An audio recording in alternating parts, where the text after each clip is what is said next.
প্রয়োজনে আমরা জীবন দিব, জীবন দিব, নিজের দেহ দিয়া তীরগুলি ফিরাবো, তবু আমার মায়ার নবীর গায়ে তীর লাগতে দিমু না। যদি তীর লাগে আমরা কিয়ামতের ময়দানে আমার আল্লাহর সামনে কেমন করে মুখ দেখাবো। এই বইলা দুটা ভাই মায়ের কাছ থেকে বিদায় নিয়ে দেয়। মা দুঃখিনী, সেও বাচ্চাগুলারে দিয়ে দেয়, বিদায় তো দিয়ে দেয়। মাও নবীর কেমন আশিক ছিলেন, কি পরিমাণ ইসলামের প্রতি দরদি ছিলেন মাও সাথে সাথে দুটা বাচ্চারে বিদায় দিয়া দিছি। কপালে গালে চুমু খাইয়া মা চোখের পানিটা মুইসা দুটা বাচ্চারে ডাক দিয়া কয়, বাবা যাও, আমি দ্বীনের জন্য তোমরা দোনো ভাইকে কুরবানি দিয়ে দিলা, আমার নবীর জন্য সন্তান কুরবানি দিয়ে দিলা। এই বইলা মা দুটা সন্তানরে বিদায় দিয়া দেয়। এই দুটা ভাই বিদায় নিয়ে নবীর কাছে চলে আসলে পরে মায়ার নবী ডাক দিয়া কয়, সাহাবীরা তোমরা যারা বদরে যুদ্ধে যেতে চাও মসজিদে নববীর সামনে লাইনে দাঁড়াও, আমি একজন একজন করে পরীক্ষা করব। অনুমতি যারে দেব সে যুদ্ধে যাবে, যারে অনুমতি দেব না সে যুদ্ধে যাবে না। সাহাবায়ে কেরাম লাইনে দাঁড়ায় গেছেন। বড় বড় সাহাবায়ে কেরামের সাথে এই ছোট্ট দুই ভাই জিহাদে যাওয়ার লাইনে তারা দাঁড়ায় গেল এবং নিজেদেরকে একটু বড় বোঝানোর জন্য নিজের পায়ে আঙ্গুলের মধ্যে ভর দিয়ে উকি দিয়ে রাখছে, একটু নিজেকে উঁচা দেখানোর জন্য, বড় দেখানোর জন্য। আল্লাহর নবী একজন একজন করে পরীক্ষা করে যখন এদের সামনে আসলেন, এই সেই নবী অবাক হয়ে গেলেন। মায়ার নবী ডাক দেয়া কয়, সাহাবীরা একটু দেখো। নবী প্রথমে ভাবছেন হয়তো দুইটা বালক বুঝে না এটা কিসের লাইন। নবী বলতেছেন, বাবা এটা যুদ্ধে যাওয়ার লাইন, খেলাধুলায় যাওয়ার লাইন নয়, এটা অন্য কোথাও যাওয়ার লাইন নয়, এটা যুদ্ধের ময়দানে যাওয়ার লাইন। এই কথা বলতেই দুটা ভাই নবীর দিকে তাকায় কয়, নবী গো আমরা ভালো করে জানি এটা যুদ্ধে যাওয়ার লাইন।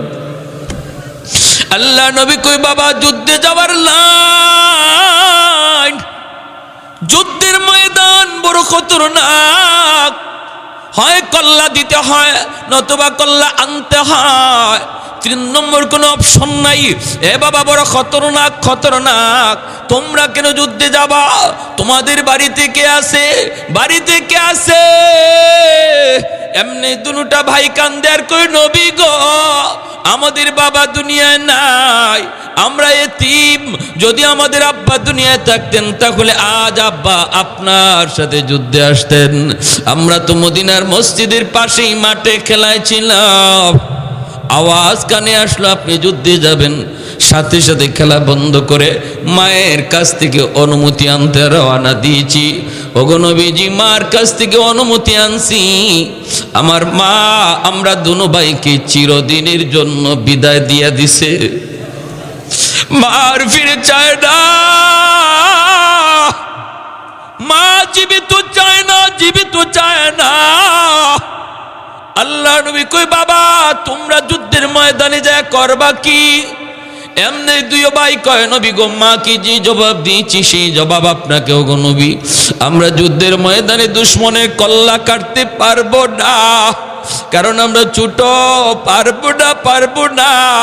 কিন্তু আপনার দিকে দুশ্মন যখন তীর মারবে আমরা দুনো ভাই আপনার সামনে ঢাল হয়ে দাঁড়ায় থাকবো, দুশ্মনের তীরগুলি আমাদের কলিজা ছিদ্র করে বের হয়ে যাবে, তবু উফ শব্দ বলবো না, আমরা মায়ার নবীর গায়ে তীর লাগতে দিব না।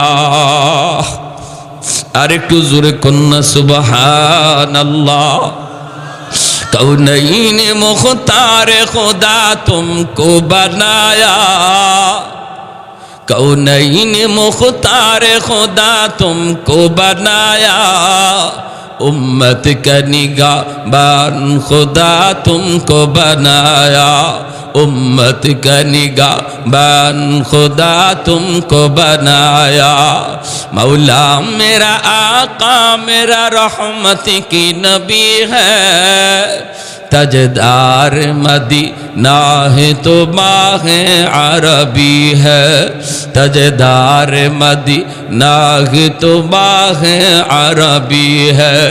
अशजार ने देते हैं नबूवत के शहादत, तशकीक कमर में है तो अंगुल की इशारात, तशकीक कमर में है तो अंगुल की इशारात। एक तो जोर शुरू करो अल्लाहु अकबर। मुसलमान राज अल्लाहु अकबर। ए যুবক,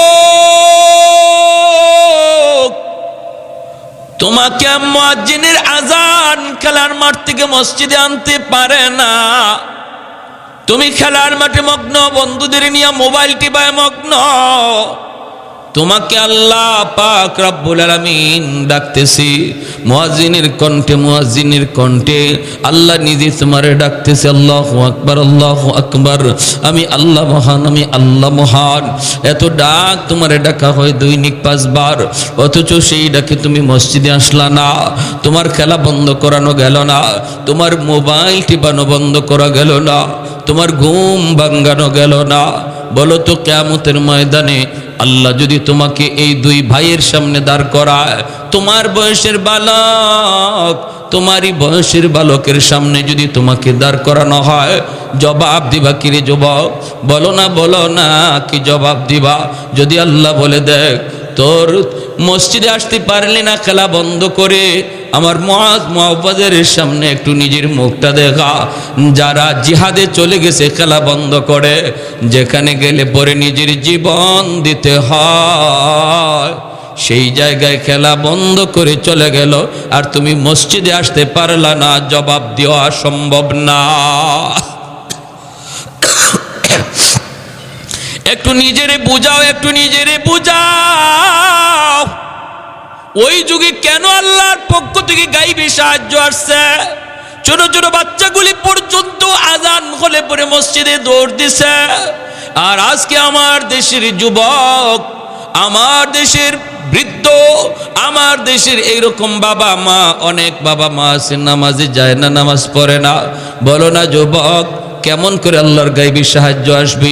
আল্লাহ কই বান্দা, ফুজি দিলাম আমি আল্লাহ তোরে পা, ফুজি দিলাম আমি আল্লাহ তোরে চোখ, ফুজি দিলাম আমি আল্লাহ তোরে সুস্থ একটা দেমাগ।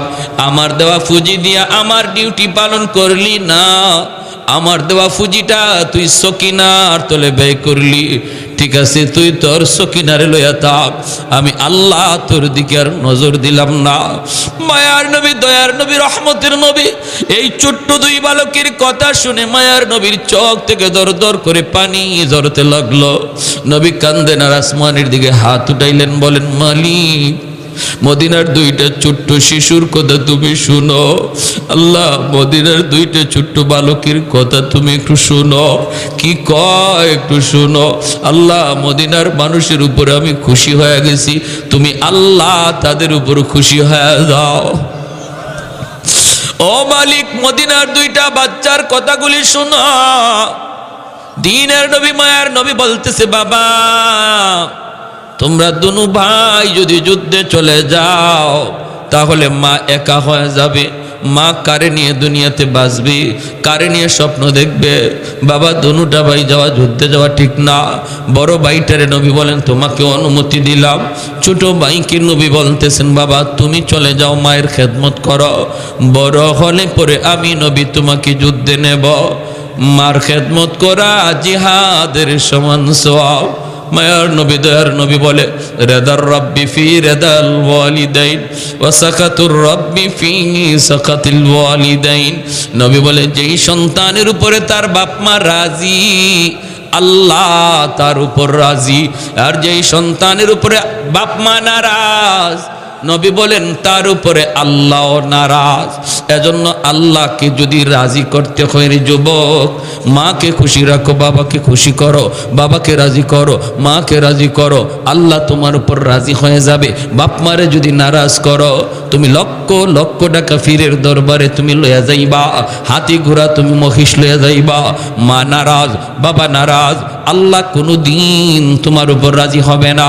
মসজিদে লক্ষ টাকা খরচ করতে পারবা, তুমি প্রতি বছর হজ করতে পারবা, প্রতি বছর হজ করতে পারবা, যদি বাপ মা রাজি না থাকে আল্লাহ কোনোদিন রাজি হয় না। আর যদি বাপ মা রাজি থাকে আল্লাহ রাজি হয়ে যায়। তাম দুনিয়ার সব মানুষ আমার উপর রাজি, কিন্তু বাপ মা নারাজ। মায়ার নবীর হাদিস বলে আল্লাহ নারাজ। সমাজের সব মানুষ তোমারে ভালো জানে, কিন্তু বাপ মা খারাপ জানে। আল্লাহর নবীর হাদিস বলে আল্লাহ তোমাকে খারাপ জানে। আর মানুষ তোমারে কদ্দুর ভালো জানলো খারাপ জানলো, এর দ্বারা আল্লাহর রাজামন্দি সন্তুষ্ট না। মানুষ যদি তোমারে খারাপও জানে, আর মা যদি তোমারে, বাবা যদি তোমারে ভালো জানে, তুমি মা ভক্ত হওয়ার কারণে, বাবা ভক্ত হওয়ার কারণে তোমার সমাজের কিছু মানুষ খারাপ জানে। দূর মা পাগল, মার কথা ছাড়া লড়ে না, বাপ পাগল, বাপের কথা ছাড়া কোনো দিকে পাওয়াই দেয় না, দূর এটা একটা মানুষ নেই। এরকম কথা হাজার মানুষে কোক, এরপরও মা রাজি, বাবা রাজি, আল্লাহ তোমার উপর রাজি, আল্লাহ রাজি।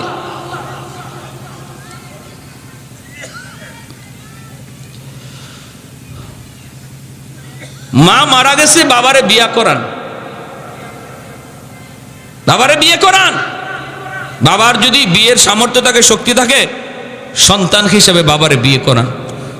কইবেন হুজুর সমাজের মানুষ কি কয়, এজন্য বলতেছি শুনেন, সমাজের মানুষ আপনারে মন্দ বললেই আল্লাহর কাছে আপনি মন্দ না, খারাপ না।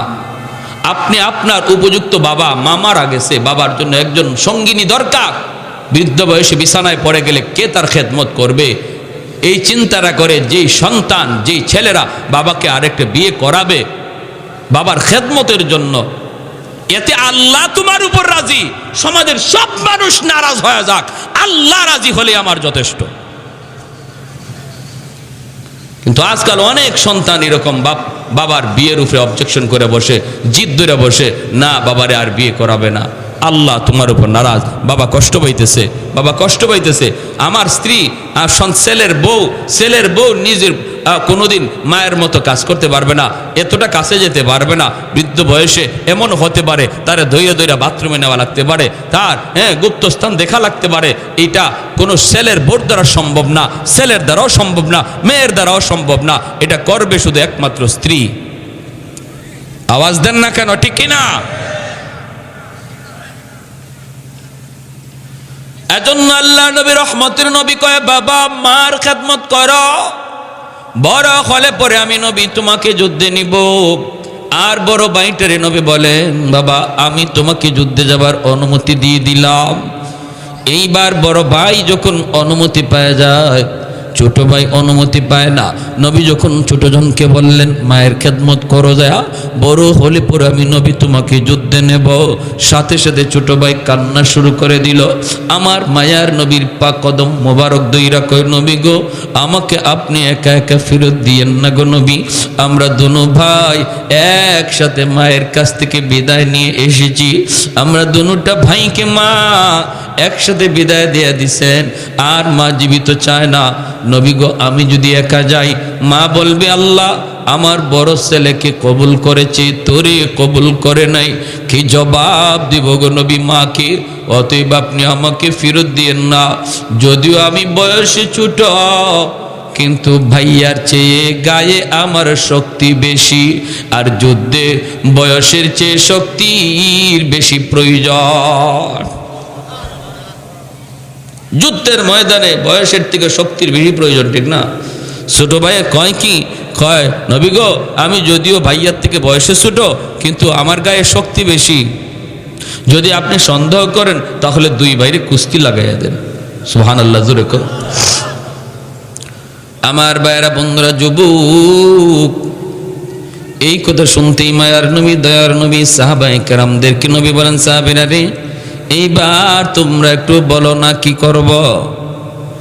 সাহাবায়ে কেরাম রাদিয়াল্লাহু তাআলা আনহুম বলেন, ইয়া রাসূলুল্লাহ মনে হয় একজন রেখে যাওয়া যাবে না, মনে হয় দুজনকে অনুমতি দেওয়া লাগবে গো নবী।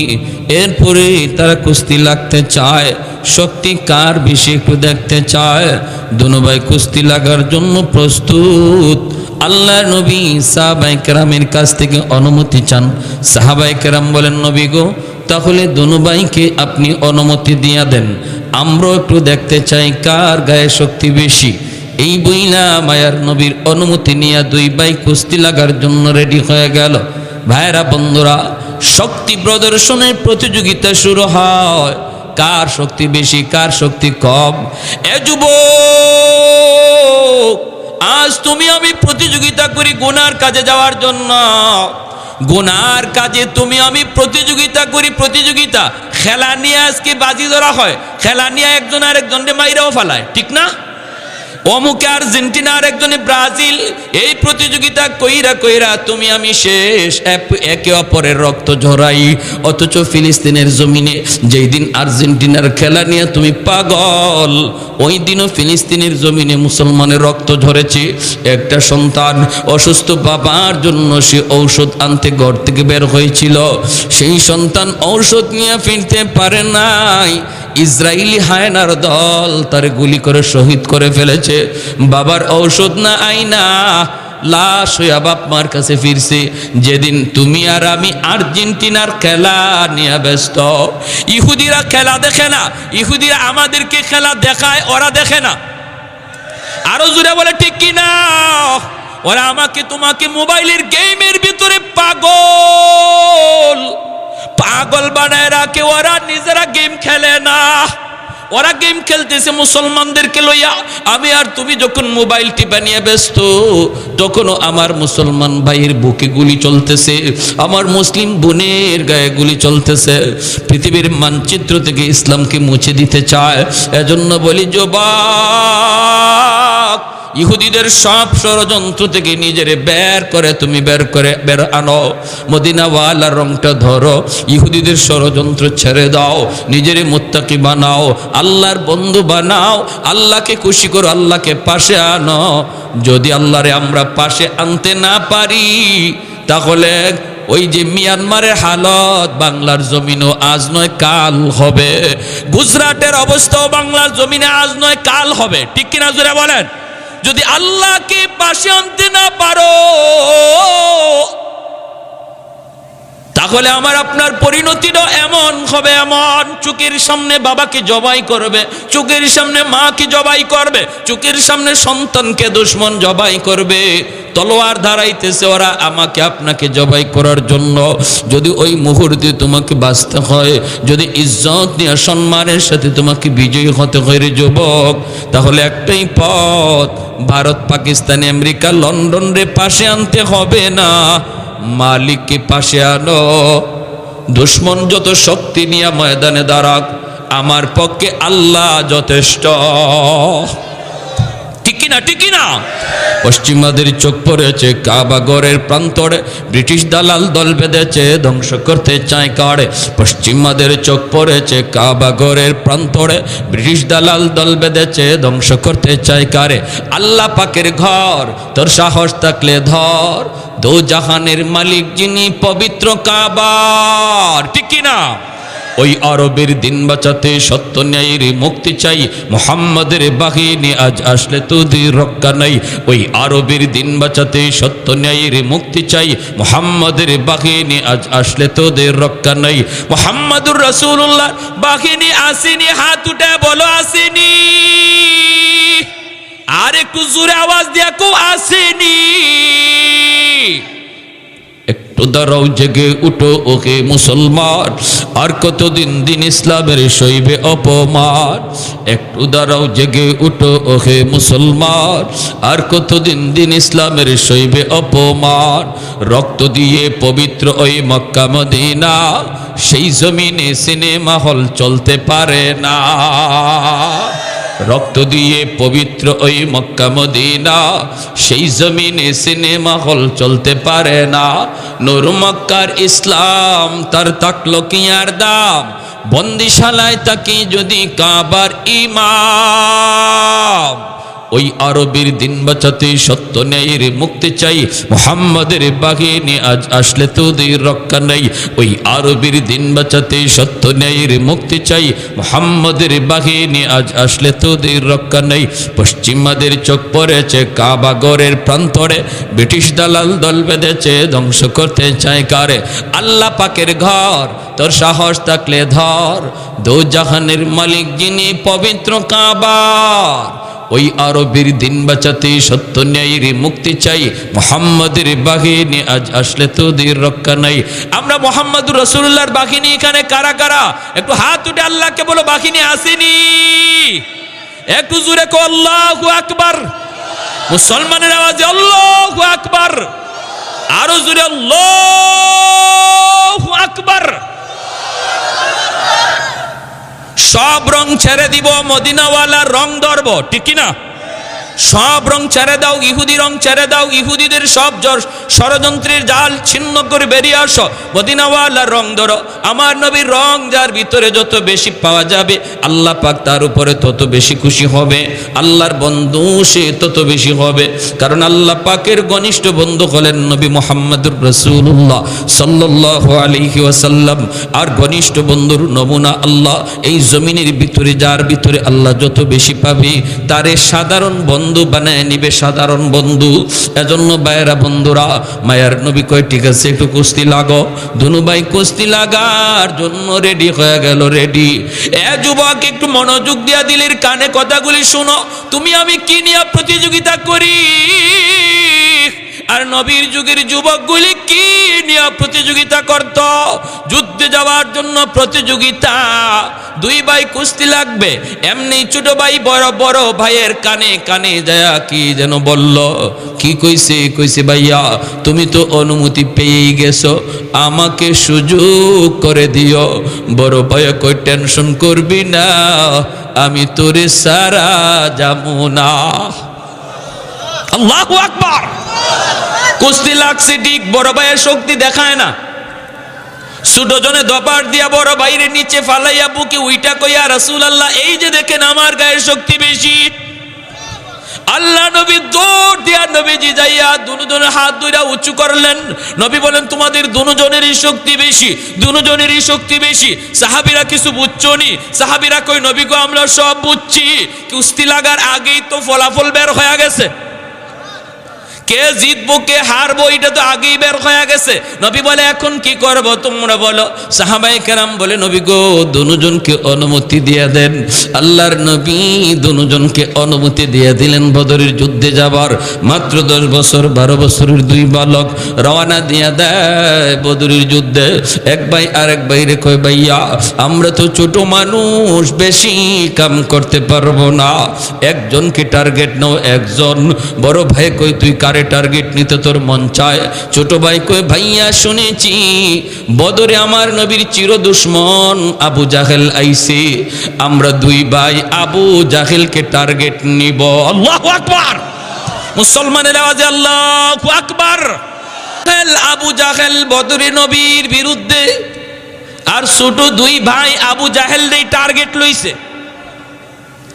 কিন্তু আবু জাহেলকে চিনে না, কোনদিন আবু জাহেলকে দেখে নাই। বুখারী শরীফ জিলদে সানি কিতাবুল মাগাজি, ইমাম বুখারী রাহমাতুল্লাহি আলাইহি বলেন এক ভাই হযরত আব্দুর রহমান ইবনে আউফ রাদিয়াল্লাহু তাআলা আনহুকে বলে ইয়া আম্মি আরিনি আবা জাহেল। কয় চাচা যান আবু জাহেল কোনটা একটু চিনায় দেন। আব্দুর রহমান ইবনে আউফ রাদিয়াল্লাহু তাআলা আনহু অবাক হয়ে কয় বাবা কস কি তুই, তোমরা আবু জাহেল রে দিয়ে কি করবা? এমনি ছোট ভাই দুই ভাই কয় চাচা যান আমরা দুই ভাই সিদ্ধান্ত নিয়েছি আজকে বদরের ময়দানে হয় আবু জাহেলের একদিন নতুবা আমাদের একদিন। খেজুরের ডাল হাতে ছিল, খেজুরের ডাল এই খেজুরের ডাল নিয়ে দুনু ভাই বদরের ময়দানে আবু জাহেলকে চিনবে কেমনে? তিনি চিনায়া দিলেন, ওই যে দেখো ঘোড়ার পিঠে লম্বা লম্বা বড় বড় হাউক দিচ্ছি, ধমক দিচ্ছি, আওয়াজ চিৎকার করছি, ওর নামই হলো আবু জাহেল। লম্বা চৌড়া বডিটা, লম্বা লম্বা আওয়াজ দিচ্ছে, চিৎকার করছি। সাথে সাথে তারা টার্গেট নিয়ে আবু জাহেলের ঘোড়ার কাছেই চলে গেল। ছোটে মানুষ, সহজে দেখাও যায় না, চেনাও যায় না। ফাঁকে ফাঁকে আবু জাহেলের ঘোড়ার সামনে যে হাজির, একজনে যাইয়েই আল্লাহু আকবার বইলা আবু জাহেলের ঘোড়ার পায়ের মধ্যে খেজুরের ডাল দিয়া মারছে। আল্লাহ পাক রব্বুল আলামিন যে বলছে, বান্দা তুই যদি আমারে পাশে রাখো কেমনে আমি সাহায্য করি শুন। সাথে সাথে খেজুরের ডাল আল্লাহ পাক তলোয়ার বানায় দিছে। এত ধারালো তলোয়ার, এত ধারালো, খেজুরি ডাল দিয়া মারলো, হয়ে গেল তলোয়ার, ঘোড়ার পা কেটে গেল, আবু জাহেল পা দিয়া মাটিতে পড়ে গেল। আরেক ভাইয়ের হাতে ছিল খেজুরের ডাল, ওই ডালটা দিয়েও সে তার বুকের মধ্যে বসায় দিল। যেই মাত্র বুকে বসাইছে, এই ডালকেও আল্লাহ তলোয়ার বানায় দিছে। বডির ইফার ওই পার হইয়া মাটিতে গিতে গেছে। হযরত আব্দুল্লাহ ইবনে মাসউদ রাদিয়াল্লাহু তাআলা আনহু দূর থেকে তাকায় দেখেন, হায় হায় হায় হায়, এই ছোট দুই বালকে কি কাণ্ড ঘটায়া দিল। আবু জাহেল খতম করে ফেলাইছে। দৌড়ায় তিনি আসতেছেন, এইদিকে আবু জাহেলের ছেলে হযরত ইকরামা রাদিয়াল্লাহু তাআলা আনহা বদরের ময়দানে তিনি বাবার পক্ষে ছিলেন, নবীর বিপক্ষে ছিলেন। পরে তিনি কালেমা পড়ে মুসলমান হয়েছেন, কিন্তু বদরের যুদ্ধে তিনি বাবার পক্ষে, আমার নবীর বিপক্ষে তিনি ছিলেন। এজন্য দূর থেকে যখন ইকরামা দেখছেন বাবাকে দুইটা বালক হত্যা করে ফেলতেছে, ঘোড়ার উপরে সর হইয়া দ্রুত বেগে আইসা ইকরামা, তিনিও বীর বাহাদুর একজন সাহাবী, বহুত বড় একজন বীর। ইকরাম ভাইরা বন্ধুরা, মুসলমান হওয়ার পরেও ভাইরা ইয়ারমুকের যুদ্ধে তিনি বিজয়ের ইতিহাস রচনা করেছেন। খালিদ বিন ওয়ালিদ রাদিয়াল্লাহু তাআলা আনহুর বন্ধু, দুনু বন্ধু ইয়ারমুকের যুদ্ধে ইতিহাস রচনা করেছেন। ওই ইকরামা বীর বাহাদুরের মতো আইয়া মুআজের হাতের মধ্যে মারলেন, হাত একটা কেটে গেল, বড় ভাইটার হাত কেটে গেল, শুধুমাত্র চামড়াটা লেগে আছে, হাতটা ঝুলতেছে ঝুলতেছে। সাহাবায়ে কেরাম আসতেছে, এই দৃশ্য দেখে ইকরামা পালায়া গেছেন, কিন্তু মুআজের হাত তো নাই, একটা হাত তো নাই, চামড়াটা ঝুলতেছে রে ভাই, হাঁটা চলা করতে কষ্ট হয়, হাত নিয়ে তিনি হাঁটতে পারেন না, দৌড় দিতে পারেন না। ওই অবস্থায় বদরের ময়দানে নিজের পা, নিজের হাতটারে পায়ের নিচে রাইখা টান দিয়া হাতটা চিরে ফেলে দিছে, আর বলতেছে, রে হাত, আমি আল্লাহর জন্য তোমার কুরবানি দিলাম, জান্নাতে তোমার সাথে দেখা হবে। এ যুবক, একটু ইতিহাস শোনাও, তোমাকে বলছি তোমার নিজের ইতিহাসটা একটু শোনো। আজ আপনি আমার পরিচয় ভুলে গেছি, আমি যে কত ক্ষমতা আল্লাহ আমাকে দিছে এই কথাটাই ভুলে গেছি, আমার সাথে যে কত বড় শক্তি এই কথাটা আমরা মুসলমান ভুলে গেছি। যদি এই কথাটা আমাদের চিন্তায় থাকতো তাহলে আমরা অমুকরে আর তমুকরে পাশে নেওয়ার চিন্তা করতাম না, সর্বদা চিন্তা করতাম খালিকার মালিককে পাশে রাখো। বদরের যুদ্ধ আবু জাহেল খতম হয়ে গেছে। আব্দুল্লাহ ইবনে মাসউদ রাদিয়াল্লাহু তাআলা আনহু ইনি আয়েশা আবু জাহেলের বুকের উপরে বসলেন, বৈশা বলতেছে, তোরে কে খতম করছে জানোস নি? তোরে এইবার শুয়াই দিছে কে? একটু ভালো করে দেখ। কেন? কয় কেডা? কই দেখ, ছোট্ট দুইটা বালক, সারা জীবন বাহাদুরি করেছিলি, অহংকার করেছিলি, পরিণতিটা আল্লাহ কিভাবে ঘটাইছে দেখ। অহংকারের পরিণতি এইভাবেই হয়, ঠিক কিনা জোরে বলেন? অহংকার যে করে তার শেষ পরিণতিটা জিল্লতির সাথে হয়, অপমানের সাথে হয়। আত-তাকাব্বুর রিদাই, আল্লাহ বলে অহংকার আমার পোশাক, এটা নিয়ে কেউ টানাটানি করো না। মানুষের পক্ষে অহংকার করা সাজে না, কারণ তুমি যত বড় ক্ষমতাসীন হও না কেন, যত পয়সার মালিক হও না কেন, তোমার চেয়ে উপরে আল্লাহ আরেকজন রাখছে, ঠিক না? এজন্য আমার উপরে যদি কেউ থাকে আমার অহংকার করা চলে না। অহংকার শুধু করতে পারেন একমাত্র আল্লাহ, কারণ আল্লাহর উপরে আর কেউ নাই, ঠিক কিনা জোরে বলেন? এই কথা বলার কোনো সুযোগ নাই। আমার যদি এই সুযোগটাই থাকে যে না, আমার যদি কাউকে না কাউকে স্যার কইতে হয়, আমার যদি কাউরে না কাউরে সালাম দিতে হয়, আমার যদি কাউরে না কাউরের সামনে নিচে বসতে হয়, তাহলে আমার আবার অহংকার কিসের? অহংকার কিসের? গরিবের সাথে, গরিব অসহায় লোকের সাথে আল্লাহ বরদাস্ত করেন না অহংকারীকে। ভাইরা, এজন্যই নবী বলেছেন যার অন্তরে সরিষার দানা পরিমাণ অহংকার থাকবে সে জান্নাত পাবে না। এজন্য অন্তরকে অহংকার মুক্ত করব। আল্লাহ আমাদেরকে আমল করার তৌফিক দান করুন। সবাই কোন আমিন। আমার ভাইরা, আব্দুল্লাহ ইবনে মাসউদ রাদিয়াল্লাহু তাআলা আনহু আসছেন, আয়েশা বলতেছেন এই যে দেখ তোরে কারা কারা মারছে। আবু জাহেল কয় এখন তুই কি করবি? আব্দুল্লাহ ইবনে মাসউদ রাদিয়াল্লাহু তাআলা উনি বলেন আমি তোর কল্লা আলগা করব। এরা তো তোর জান নিছে, আমি তোর কল্লা আলাদা করব, এরপরে তোর কল্লাটা আমার নবীর সামনে নিয়ে হাজির করব। কল্লাটা আলাদা করছেন। আবু জাহেল কয় আমার কল্লাটা যখন কাটবি গুরিত লাগায়া কাটিস যেন কল্লাটা দেখতে বড় দেখা যায়, আমি নেতা ছিলাম তো। ও ডাকাইতি মরবার আগেও অহংকার যায় না, কয় গুরিত লাগায়া কাটিস, কয় ঠিক আছে তোর শেষ ইচ্ছা পূরণ হইব। আব্দুল্লাহ ইবনে মাসউদ গুরিত লাগাইয়া আবু জাহেলের কল্লা কাটছেন, কাটিয়া কানের এই কান দিয়া তলোয়ারটা ঢুকাইছেন, জাতা দিয়ে এই কান দিয়া তলোয়ার বাইর করছেন, বাইর করে তলোয়ারের মাথাটার মধ্যে আবু জাহেলের কল্লা টলইয়া মায়ার নবীর সামনে হাজির হয়েছে। আল্লাহু আকবার। নেন গো নবী আপনার দুশমনের কল্লা। নবী বলেন হাদা রাসু আদুবি ওয়া আদুবিল্লাহ, এটা আল্লাহ এবং তার রাসূলের দুশমনের কল্লা। ভাইরা বন্ধুরা, এজন্য বলতেছিলাম, বলুন এত বড় ইতিহাস রচনা হয়েছে, ওই সময় সাথে কে ছিলেন? আরো জোরে বলেন কে ছিলেন? আরো জোরে বলেন কে ছিলেন? আল্লাহ ছিলেন। তাহলে আমাদের এই মুহূর্তে সবচেয়ে বড় করণীয় হলো কাকে পাশে রাখা? খুশি কারে রাখা? গুনাহ করলে আল্লাহ খুশি হয়, তওবা করলে আল্লাহ খুশি হয়, ঠিক কি না? আমাদের পিছনে জীবনে অনেক গুনাহ হয়ে গেছে, যে গুনার কারণে আল্লাহ নারাজ, কিন্তু যদি খাঁটি দিলে তওবা করে ফেলি তাহলে আল্লাহ রাজি হয়ে যাবে। খাঁটি দিলে তওবা, আল্লাহ আর জীবনে গুনাহ করবো না। সমবয়সের কত মানুষ আল্লাহ কবরে চলে গেছে, জানি না এই রাত আমাদের কার জীবনের শেষ রাত, জানি না এই মাহফিল কার জীবনের শেষ মাহফিল। আল্লাহ তুমি আমাদেরকে মাফ করো। এই নিয়তে এখানে যারা যারা বসছি তওবার নিয়তে একটু হাত উঠে আল্লাহকে দেখাই। আল্লাহ তুমি প্রতিটা হাতকে কবুল করো। সবাই বলেন আমিন, আরো জোরে বলেন আমিন।